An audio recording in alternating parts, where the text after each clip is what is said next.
Today on CTV News at 5, home sales down in Waterloo Region as inventory rises. The latest local market trends. Plus, from a year-long swatting investigation to the speed camera enforcement ban, we sit down with the regional police chief in this month's Chief Chat. And a new look on the hardwood. The KW Titans cook up new colors ahead of a brand new season. CTV News at 5 starts right now.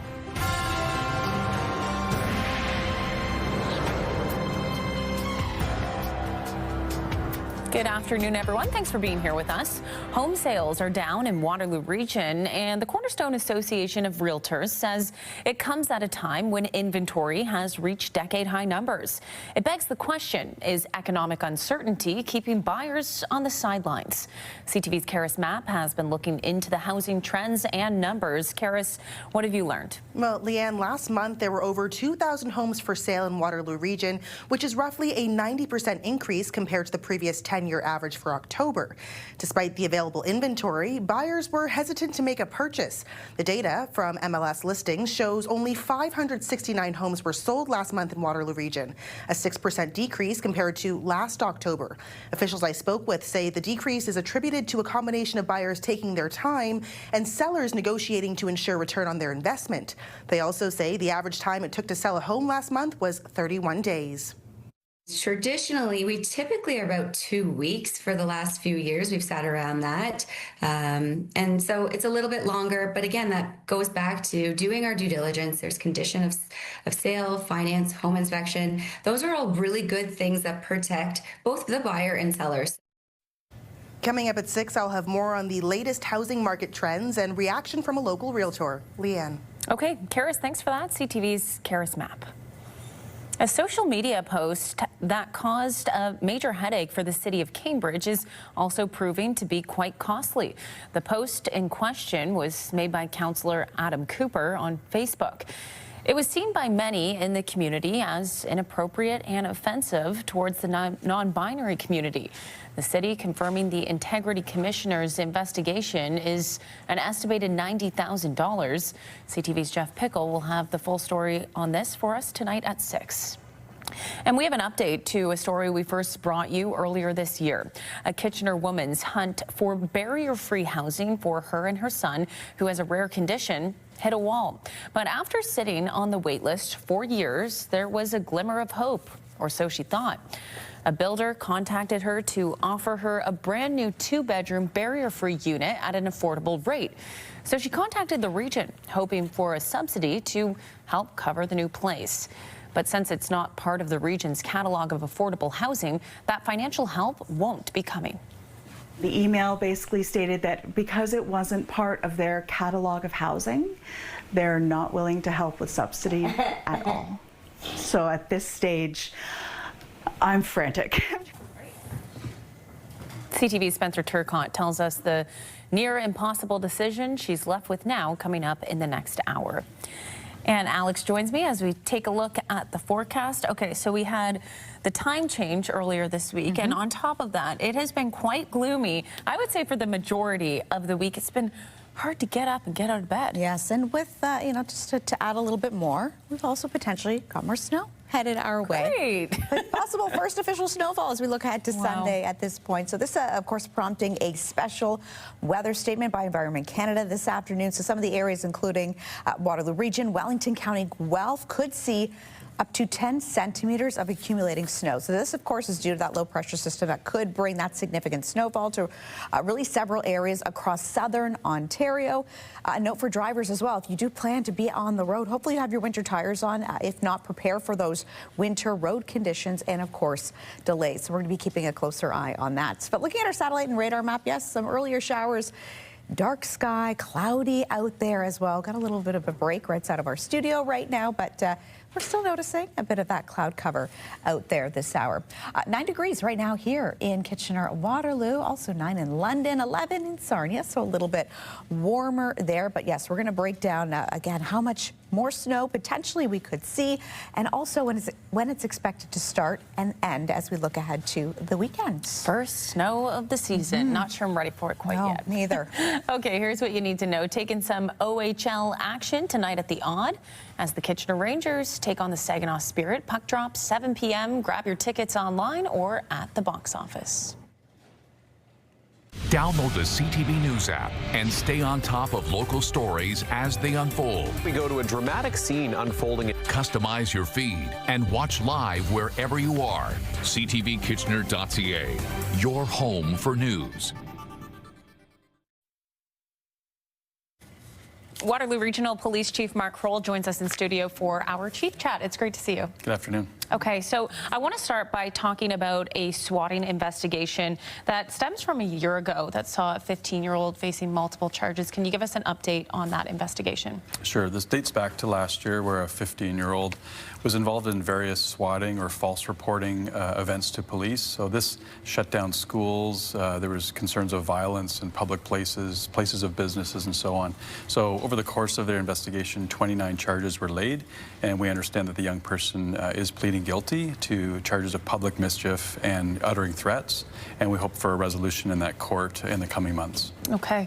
Let's talk a little bit about the difficulty with these types of calls and how hard it can be to track someone down. Yeah, it's amazing in this era that we're in with computers, and everyone has a supercomputer capability, artificial intelligence, so people can mask their identity around the globe. We see that in fraudulent activity where we're always trying to trace the source of the threat or the information, and it causes, great amount of work for our investigators.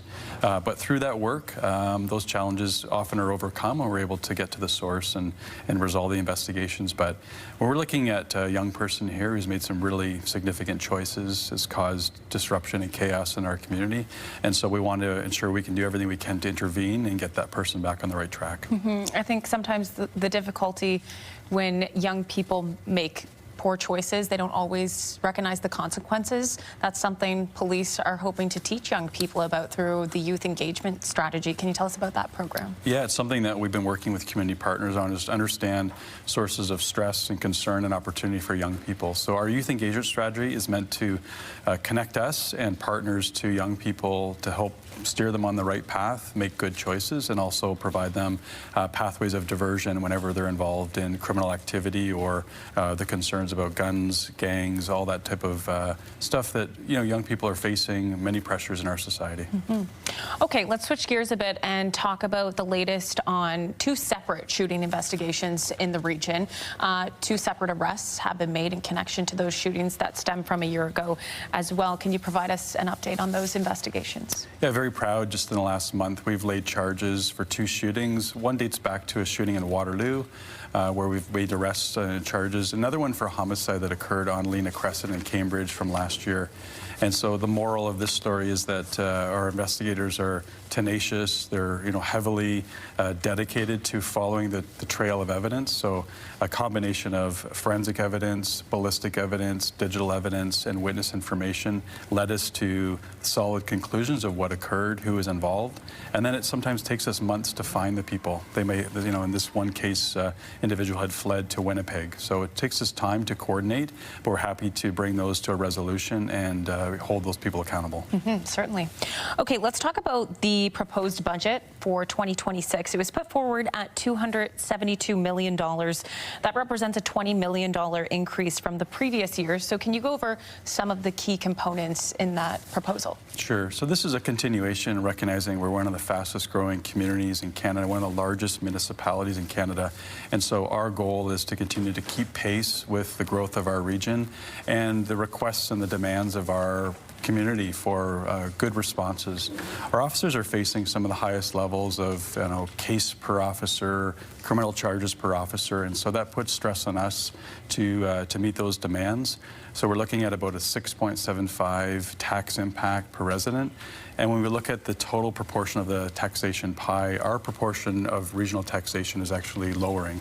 So we're around a 30.4% over time. So we'll be adding some officers dedicated to frontline, investigative capacity, road safety, and these are some of the expectations and demands that we're facing every day. Okay, you bring up road safety. I do want to talk about that a little bit as well. The province has now passed legislation to remove speed cameras on the road. Curious as to how this will impact the way that police work with speed enforcement as well. So it's one of the top areas of complaint and concern in every corner of our region is road safety, speeding, aggressive driving, distracted driving.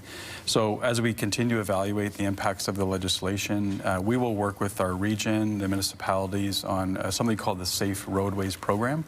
And that's how we look at enforcement, education, road design, all those areas of concern, such as fatal collisions, high volatility, injury collisions as well.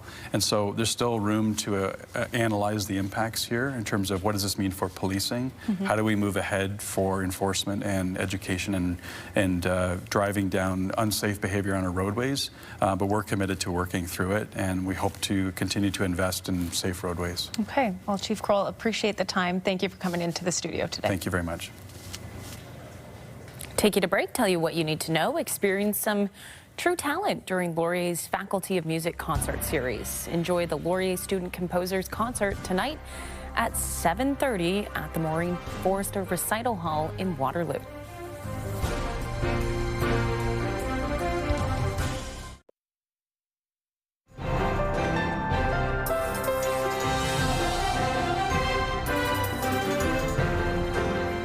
Rainy end to the week here in Waterloo Region, Alex, but this isn't the only type of precipitation that we might see over the weekend. No, as we, I guess, get into the mid-November time of year, more snow. Yes, it may be making a return officially on Sunday. So depending where you are, you could see more or less. And of course, this is prompting a special weather statement from Environment Canada, which we will get into in just a moment. But I don't know if we are ready for this. No, I don't think I am. I'm going to really have to find the scarves, the mitts, the hats. And I did see my my winter boots in the basement. Oh. And I was like, I should probably bring those up now. It's going to be joyous to bring all that winter gear out. It is time. All right, taking a live look outside. A little bit windy. We're noticing that cloud cover's sticking with us as well as we get into the rest of the evening. But depending where you were earlier in the day, you may have seen some rain, potentially heavy at times. It was right outside of our studio here earlier today this morning.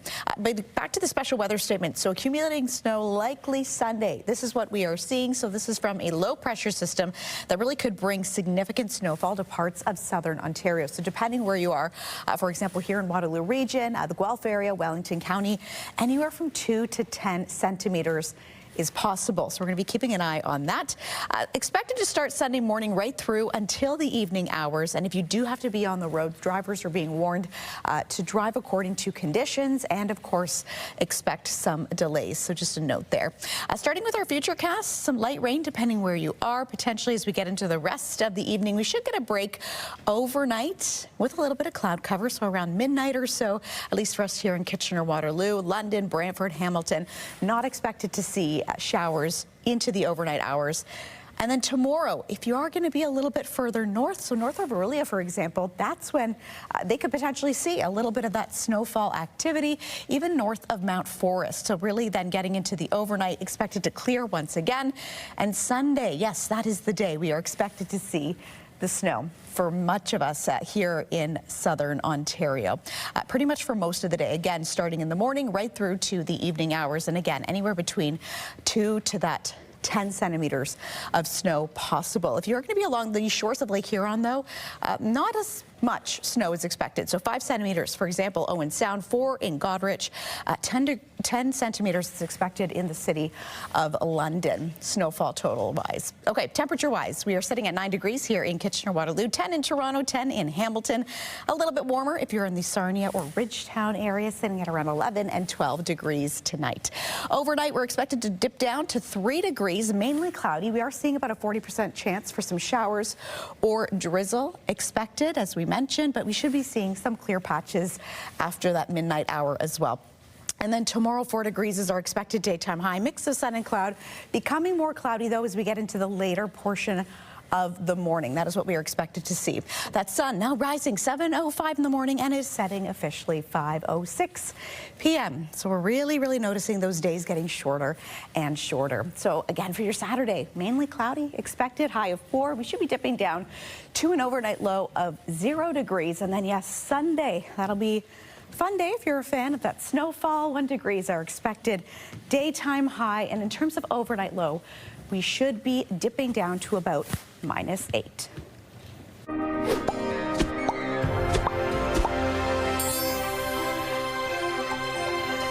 Well, the Wilfrid Laurier Golden Hawks football team are getting set to host the Yates Cup tomorrow. Hopefully not too cold for them. Hopefully not. It comes after defeating the Guelph Griffins in the provincial semifinal last weekend. It's the 3rd year in a row Laurier has been in the Ontario University Athletics final. But this time will be the first time the Golden Hawks have hosted the championship since 2017. Laurier enters the matchup after an undefeated season. Now, the Golden Hawks will face the Queen's Gales. Back at the start of September, the Hawks came out on top 47-32. Head coach Michael Fald said last week that the team let Guelph get back into the game in the second half, and they're focused on playing a full game against Queens. Gave ourselves a little bit of room, but then it was definitely way too close for comfort at the end. But that's going to be the message this week. We've got a great Queens team coming in. We're going to have to play 4 quarters. And if we get up on them, we can't take our foot off the gas. At 6, Colton Weens will have more on the big game and an update on some renovations happening at University Stadium. And the KW Titans will look a little bit different on the hardwood this season. After nearly a decade in the blue and white inspired by Duke University, the Titans are rolling out new colors and an updated look for the 2025-26 season.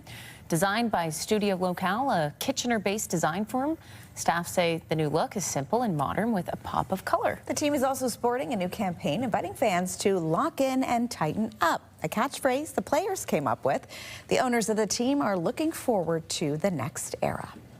The Raptors are the greatest example of evolution from, one look to something completely different. And so, we tried to keep focused on basketball, and I think the new logo is going to shine in the community. In terms of game day atmosphere, we just keep building and building on what we've been delivering for the last couple of years. We're going to be instituting pre-game shows this year to really get people's energy up and just add a little more value to that ticket. The Titans tip off their season on Saturday, December 27th at the Odd against the Windsor Express. That is taking place at 4 o'clock. And sometimes a refresh is maybe just what everyone needs. Yeah, hey, season opener right after Christmas, too. Take the family, spend some holiday quality time together. People are going to be off. Might as well check it out. Exactly. Okay, still ahead on CTV News at 5, a new system safeguarding patients. How the Cambridge Memorial Hospital is tracking infants in real time and protecting staff. The details next. And here's what you need to know. Enjoy tonight's performance of Willow Quartet by the Elmira Theatre Company. The show kicks off at 7:30. You can find other performances set to hit the stage this season as well and purchase tickets online. Stay with us. A girl's dream, a woman's journey, a queen's legacy. Tina, the Tina Turner musical, hits the stage at Center in the Square for 3 performances November 28th and 29th. Enter at ctvkitchener.ca now for your chance to win a pair of tickets. A surge in scams on the Highway 7 Express toll route. Operators of the highway say they're seeing an uptick in scammers pretending to be them, and they're urging customers to beware.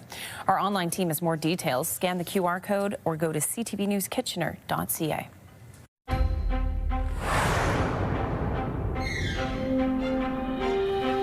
Here's the final 5 stories we're keeping an eye on this Friday.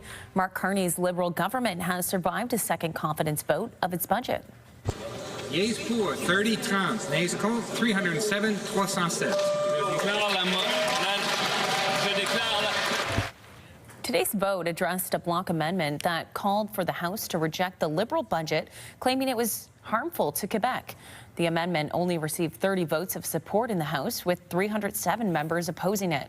The Bloc, NDP, and Greens all supported the proposed amendment, while the Liberals and Conservatives voted against it.